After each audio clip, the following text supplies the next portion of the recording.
महागठबंधन में एक बात क्यों नहीं बन पाई ओवैसी साहब? कहाँ पर जो चीज़ें हैं वो अटक गई, क्यों ऐसा नहीं बन पाया? देखिए, इसका पस मंज़र या बैकग्राउंड ये है कि बिहार के मुस्लिम इंटेलेक्चुअल्स, प्रोफेशनल्स, उलेमा, दरगाह के सज्जादे, ये सब अख्तर ईमान साहब के पास आके बोले कि आप अलायंस कर लीजिए, और ओवैसी नहीं चाहता है। अख्तर भाई ने हमको फ़ोन किया, हमने कहा अख्तर ईमान साहब आप अध्यक्ष हैं, वो लोग जो बोले लिख कर भिजा दिए लेटर पे उन सबको, हमने लिख कर भिजा दिया। इंडिया अलायंस जितने पॉलिटिकल पार्टीज बिहार में वीआईपी को छोड़ के हमने कहा 6 सीट दे दीजिए। हम तो 5 जीते थे, एक बाई इलेक्शन किशनगंज का जीते थे 2018 में। तो अब ये भी लिखा है कि हमको मंत्री पद मत दीजिए अगर आप जीत गए तो। सिर्फ 371D के तहत सीमांचल डेवलपमेंट काउंसिल बनाइए और कम्युनिज्म फाशिज्म को रोकिए, सीमांचल डेवलप करिए। अब इससे बढ़ के हम क्या करेंगे? आप नहीं किए, कबूल किए, ठीक है, कोई बात नहीं। आपका क्या ये कहना है कि वो सीमांचल का जो बोर्ड बनाने की आपने बात की उससे वो पीछे हट गए, वो नहीं चाहते थे? नहीं, मैं ऐसा नहीं बोल रहा हूँ। वो क्यों नहीं करे उनको जवाब देना है, हमको जवाब देना नहीं है। मगर जनता ये देख ली कि जो इल्ज़ाम लगाते थे कि बीजेपी के बारे में, हम तो बीजेपी को रोकने के लिए आपसे अलायंस करना चाहते थे, मगर आप नहीं करे, ये आपका फैसला है, हम अपने चुनाव लड़ रहे हैं। लेकिन इसके बाद वो कहते हैं कि भाई आपका भी विरोधी एक ही है, हमारा भी विरोधी एक ही है, लेकिन फिर जो मुस्लिम वोट बैंक है वो ओवैसी साहब यहाँ पर आकर तोड़ ले जाते हैं। यादव वोट अगर बीजेपी डाले तो बोलेंगे, आप कभी बोल सकते हैं ये लोग राजद वाले कि यादव कैसा गया वहाँ, बीजेपी हमारा क्यों सेंध मारा यादव वोट में। क्या बकवास करते हैं लोग, फ्यूडलिस्टिक मेंटालिटी के लोग हैं। ये जमींदारी जागीरदारी है क्या? तुम्हारा यादव वोट अगर बीजेपी जाके वोट डाला, तुम बोलते बीजेपी को तुम हमारा वोट चोरी किए बोल के? हम क्या बंधुआ मजदूर है मुसलमान बिहार का कि तुम्हारी गुलामी करने को, दरी बिछाने को? 14% यादव है, तुम 36% टिकट देते हो उनको। 17% मुसलमान है, तुम लॉलीपॉप देते हो उनको। ये समझ रहे कि हम ये नहीं देख रही जनता बिहार की? गरीब है मुसलमान मगर देख रहा है।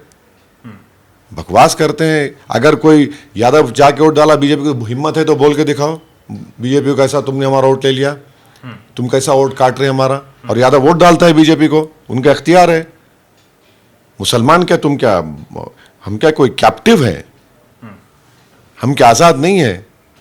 और तुम्हारे परिवार को तो 15 साल मुख्यमंत्री बनाए, तुमको उप मुख्यमंत्री बनाए, अब क्या तुम्हारे बेटे को बनाएंगे? हैं? वोट लेने वाला नहीं बनना चाहिए मुसलमान को।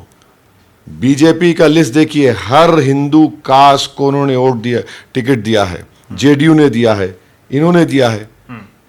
अगर 17% मुसलमानों की आबादी है, 2% निकाल दीजिए अपर कास्ट है मुस्लिम में, 15% का कास्ट, कितना बड़ा कास्ट है बताइए? बिहार में किसी का नहीं इतना बड़ा नंबर। और उसके सोशल डेवलपमेंट इंडिकेटर्स ये है कि 92% मुस्लिम इंटर पास नहीं है, 38% पढ़ना लिखना नहीं जाते, हाईएस्ट इलिटरेसी रेट उसमें है, इन्फेंट मोर्टालिटी रेट हाईएस्ट है, 90% मुस्लिम महिला घर में बच्चा पैदा करती है, मजबूर है, अस्पताल नहीं है। ADRI का सर्वे, माइनॉरिटी कमीशन का रिपोर्ट है, 50% मुसलमान गरीबी रेखा के नीचे जिंदगी गुजारते हैं। कौन दिया भाई ये देन? ये देन तो सबकी है ना। चाहे 75 साल यहाँ पे मुख्तलिफ चीफ मिनिस्टर्स रहे, कोलिशन गवर्नमेंट रहे, 20 साल कांग्रेस रही, 15 साल राजद रहे, जेडीयू रहे, बीजेपी रहे, तो बोलो ये हाल क्यों हुआ इस समाज का? इतना बड़ा समाज है, इतना बड़ा 15% से 17% अगर 2% अपर कास्ट मुस्लिम्स को निकाल लिया, जवाब ही नहीं है इनके पास। हमको क्या बदवा मजदूर समझ रहे हैं? सर, आपके ऊपर कई आरोप जो हैं वो लगते हैं, एक्सट्रीमिस्ट तक बोला जा रहा है तेजस्वी यादव की तरफ से। हालांकि उसका जवाब आपने मंचों से दिया है, लेकिन इस तरीके के आरोप लगना और बहुत सारी चीज़ें, अब तो जो पप्पू यादव हैं पूर्णिया से सांसद, वो भी ये कहते हैं कि आपको चुनाव के समय ही सीमांचल की याद आती है, हैदराबाद की बिरयानी और तमाम से ऐसे शब्दों का जो है प्रयोग किया जाता है। क्या कहेंगे आप इस पर? देखिए, किसी को अगर अपने घर में मोहब्बत नहीं मिलती है तो मैं क्या करूं? अगर घर में मोहब्बत मिल जाती तो इस तरह की बकवास नहीं करते। अब उनको नहीं मालूम शायद पूर्णिया के MP को कि जिस पार्टी के लिए वो काम कर रहे हैं, ये जिस अलायंस के लिए तेजस्वी यादव वहाँ पर जाकर कहे थे कि या तो हमको वोट दो या एनडीए को दे दो, मगर इनको अगर थोड़ा से भी अगर इज्जत नफ्स होती ना तो वो उस तरफ पलट के नहीं देखते, मगर वो कर रहे हैं। अब हमको बोल रहे हैं बिरयानी ये वो, बोलते रहिए, कोई फ़र्क नहीं पड़ता। हमको क्या करना है, हम सीमांचल हमारे लिए एक अहम इशू है, हम काम करते थे, काम करते रहेंगे।